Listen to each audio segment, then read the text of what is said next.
la forme de roman feuilleton, où l'on imagine constamment le lecteur cheminer avec soi, on le quitte et on le reprend, tout ça, est quelque chose qui me fascine depuis que je suis enfant. Et ce qui m'a bien plu dans cette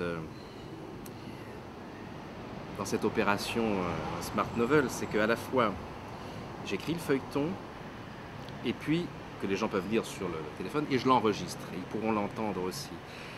Et quand j'étais dans le cours de récréation, j'avais 7-8 ans, je grandissais à Nice avec une tête de Belge et je supportais pas le soleil, je n'étais pas couleur locale, donc évidemment, ça arrive assez souvent, les autres sautaient de moi, se mettaient à plusieurs pour essayer de me cogner, et je me défendais comme je pouvais, mais seul contre 10, bon voilà, on connaît l'issue.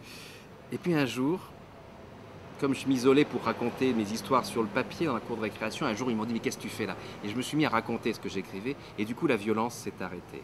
Et à partir de là, tous les jours je faisais un feuilleton dans la cour de récréation, et, et on venait,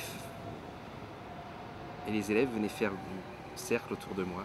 Et j'étais, voilà, comme les vieux conteurs africains, et je reprenais le pouvoir à travers l'imaginaire. Et quand sonnait la cloche de la cour de récréation, alors là, je me levais, puis c'était fini. Et j'avais deux manières de conclure. Je disais ou bien à suivre, ou bien la suite au prochain numéro, qui était la formule classique des feuilletons. Quand je disais à suivre, ensuite, pendant qu'on se mettait en rang pour regagner les salles de classe, ils pouvaient m'interroger en disant qu'est-ce qui lui arrive à un tel, qu'est-ce qui va se passer. Là, je pouvais donner deux, trois pistes. En revanche, quand je disais la suite au prochain numéro, c'est-à-dire que je ne savais pas du tout ce qui allait se passer le lendemain, alors là, ils ne pouvaient rien me tirer, même sous la torture, puisqu'ils avaient essayé la torture, ils n'auraient pas eu d'épisode le lendemain.